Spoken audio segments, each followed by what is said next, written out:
നമസ്കാരം.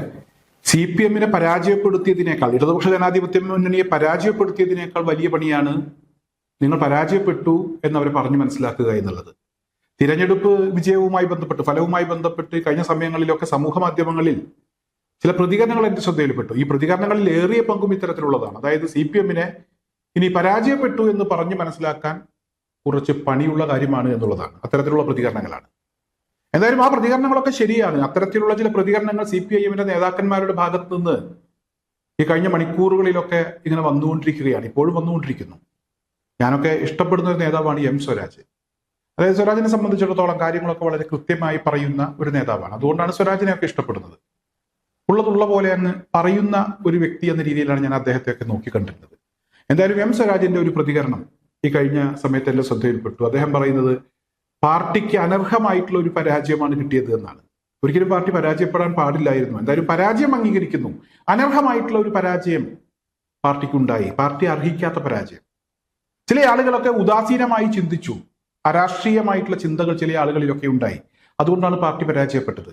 2 തവണ CPM അല്ലെങ്കിൽ ഇടതുമുന്നണി ഭരിച്ചല്ലോ, ഇനി മൂന്നാമതും കൂടെ അവരെ ഭരണത്തിൽ കൊണ്ടുവരേണ്ടതില്ല, ഇനി UDF ഭരിക്കട്ടെ എന്ന് ചില ആളുകളൊക്കെ ചിന്തിച്ചു. അങ്ങനെ ചിന്തിച്ചത് കൊണ്ടാണ് പാർട്ടിക്ക് പരാജയം ഉണ്ടായത്, അല്ലാതെ പാർട്ടിയുടെ ഭാഗത്ത് തെറ്റൊന്നും സംഭവിച്ചിട്ടില്ല എന്നുള്ളതാണ് ഇവിടെ സ്വരാജിന്റെ ഒരു കണ്ടെത്തൽ. അതായത് ഈ കേരളത്തിലെ ഭൂരിഭാഗം വരുന്ന ആളുകൾ ചിന്തിച്ചത് ശരിയല്ല, പാർട്ടി ചിന്തിച്ചതാണ്, കുറച്ച് ആളുകൾ ചിന്തിച്ചതാണ് ശരി എന്നാണ് സ്വരാജ് പറയുന്നത്. ഞാൻ കൂടുതലൊന്നും പറയുന്നില്ല. ഇവിടെ G സുധാകരൻ പാർട്ടിയുടെ നേതാവും മുൻ മന്ത്രിയും MLA-യും ഒക്കെ ആയിരുന്നിട്ടുള്ള ആളാണ്. G സുധാകരൻ ഈ പാർട്ടി പറയുന്നത് ശരിയല്ല എന്ന് പറഞ്ഞാണ് പാർട്ടിയിൽ നിന്ന് ഇറങ്ങിപ്പോന്ന് സ്വതന്ത്രനായി മത്സരിച്ചത്. ആ G സുധാകരൻ വിജയിച്ചു. കണ്ണൂരില് TK ഗോവിന്ദനും അതുപോലെ തന്നെ ഇവിടെ കുഞ്ഞികൃഷ്ണനും ഒക്കെ മത്സരിച്ചു വിജയിച്ചു. അവരൊക്കെ പാർട്ടി പറഞ്ഞത് ശരിയല്ല, പാർട്ടിയുടെ കുടുംബാധിപത്യം അത് അവസാനിപ്പിക്കണം, ചില ആളുകൾ പറയുന്നത് മാത്രമാണ് പാർട്ടി നിലപാട് എന്ന രീതിയിലുള്ള ആ ഒരു സാഹചര്യം ഒഴിവാക്കണം എന്നുള്ളതാണ് അവരൊക്കെ ആവശ്യപ്പെട്ടത്. അവരൊക്കെ പറഞ്ഞത് ശരിയാണ് എന്ന് പറഞ്ഞാണ് അവരോടൊപ്പം ജനങ്ങൾ നിന്നത്. അതായത് ജനങ്ങൾ ശരിയായ വഴിക്കല്ല സഞ്ചരിക്കുന്നത് എന്നാണ് സ്വരാജിന്റെ കണ്ടെത്തൽ.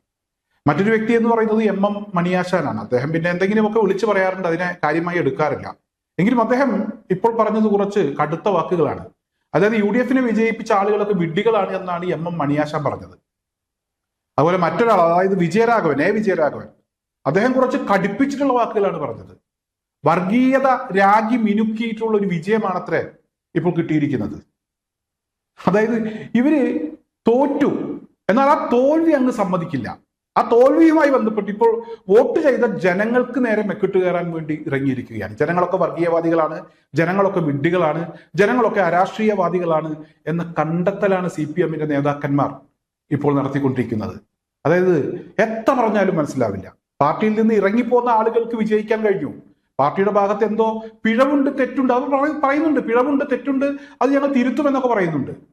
അതൊക്കെ രണ്ടാമത്തെ കാര്യമാണ്.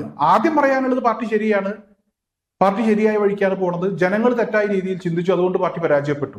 പിന്നീട് പറയും ഞങ്ങൾ തിരുത്തും, ചെറിയ തെറ്റാണെങ്കിലും ഞങ്ങൾ തിരുത്തും എന്നുകൂടെ പറയുന്നുണ്ട്. ഏതെങ്കിലും ഒന്നിൽ ഉറച്ചു നിൽക്കാൻ ഈ നേതാക്കന്മാർ തയ്യാറാകണം. ഒന്നുകിൽ പാർട്ടി ശരി, അല്ലെങ്കിൽ ജനങ്ങൾ തെറ്റ്, ഏതെങ്കിലും ഒരു നിലപാടിൽ ഉറച്ചു നിൽക്കുക. നിങ്ങൾ ശരിയാണെങ്കിൽ അത് ശരിയാണ് എന്ന് തന്നെ പറയുക. നിങ്ങൾക്ക് നിങ്ങളുടേതായിട്ടുള്ള ശരികളുണ്ട്, ആ വഴികളിലൂടെ നിങ്ങൾ സഞ്ചരിക്കുക. പണി എത്ര കിട്ടിയാലും ചില ആളുകൾക്കൊന്നും മനസ്സിലാകില്ല. എന്തായാലും അത് മനസ്സിലാകാത്തവർ വീണ്ടും അവരുടേതായ വഴിക്ക് സഞ്ചരിക്കും. കിട്ടുമ്പോൾ അത് പരമാവധി വാങ്ങി വെക്കുക എന്നല്ലാതെ വേറൊന്നും ഇത്തരത്തിലുള്ള നിലപാടുകാരോട് പറയാനില്ല.